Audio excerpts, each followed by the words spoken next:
Bakit Diyos pa ang kaagaw ko? Okay. So there was silence. Then, composing himself, he said, "Nandyan na yan. I will give you 1 year to try the life of a sister. Just 1 year." However, so he continued, "However, if you decide otherwise, or you found out that you are not for the sisterhood or for the convent, then you know where to find me. I will be right here waiting for you." My God. Okay. Remember that song of Richard Mars, "Right Here Waiting for You." My God. Okay.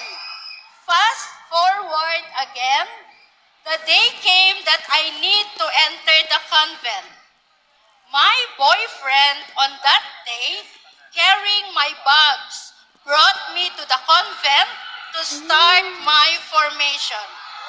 Ito na ganyan. The sisters were there to welcome me, and I introduced my boyfriend to them.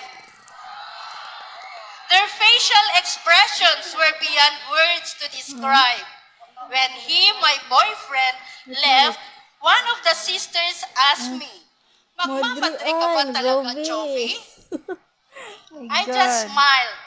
In my heart, I was saying, "Lord, please, let me give myself a try.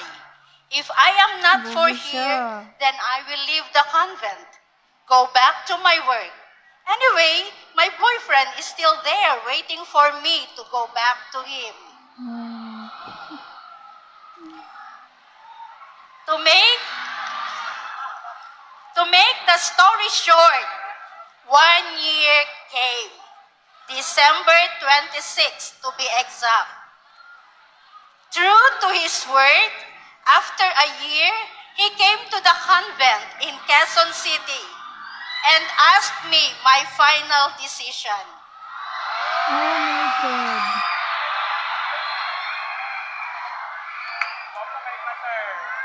I did not answer him right away. He looked at me from head to foot because I was already in white veil and in white habit. A young, beautiful novice. That was me. I was the one who asked him, "How do you look at me now? How would you assess me with my looks?"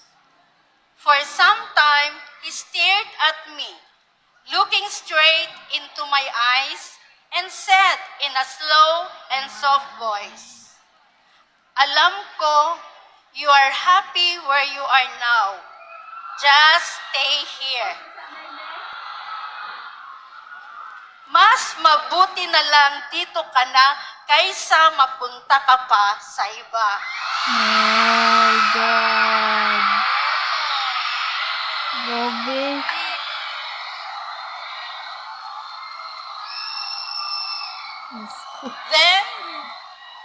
Then he said again, "Remember always our theme song." Our theme song that time was "Somewhere Out There."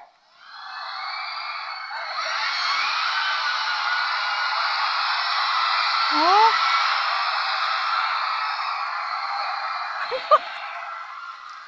Allow me to read verse 2 of that song because he sang it for me.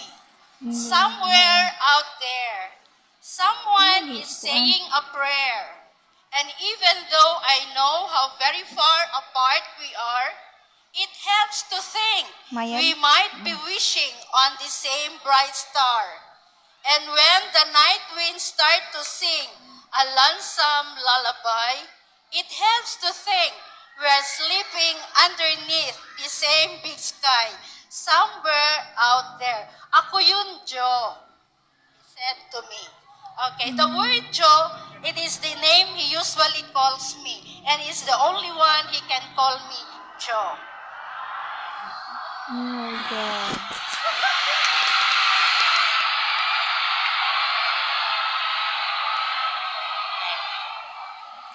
He stood up, and as he started walking towards the door, he whispered, indeed, we have the right love at the wrong time. By Barry Manilow. Oh my God.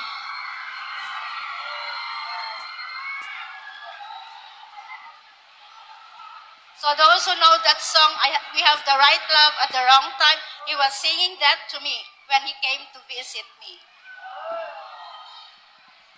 I embraced him for the last time, trying to control my tears. But a sister was there around. Still holding back my tears, slowly I accompanied him outside the door.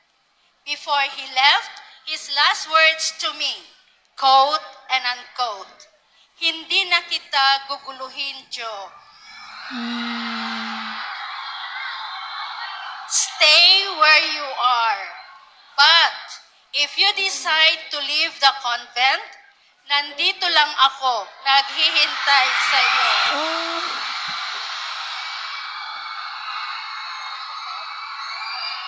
Baby.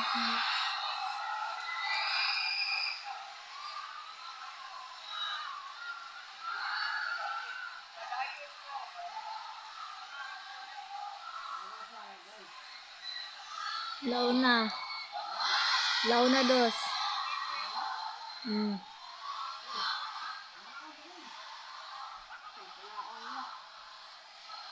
Sige. Dito lang. Okay.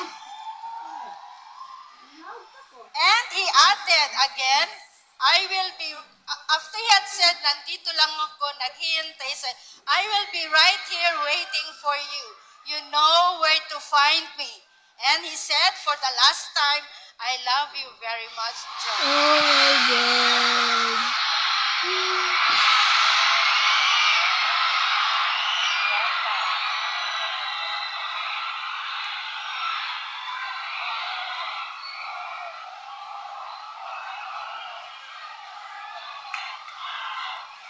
Okay, I will continue. Dili pa tapos.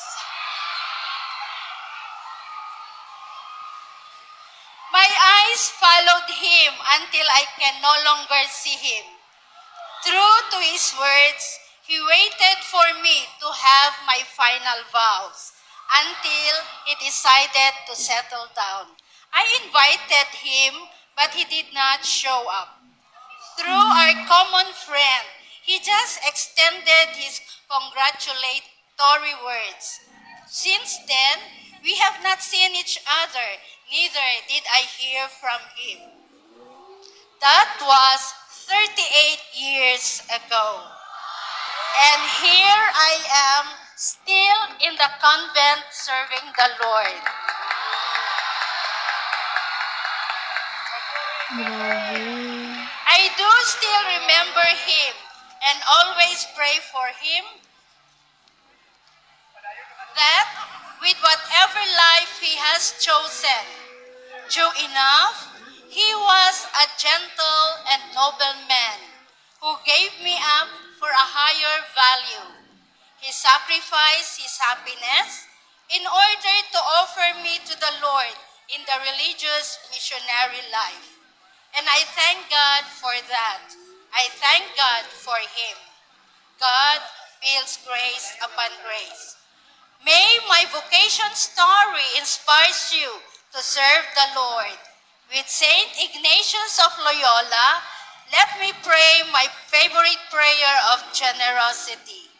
Lord Jesus, teach me to be generous, to give without counting the cost, to fight without counting the wounds, to work without seeking rest, and laboring without expecting any reward than the knowledge that I do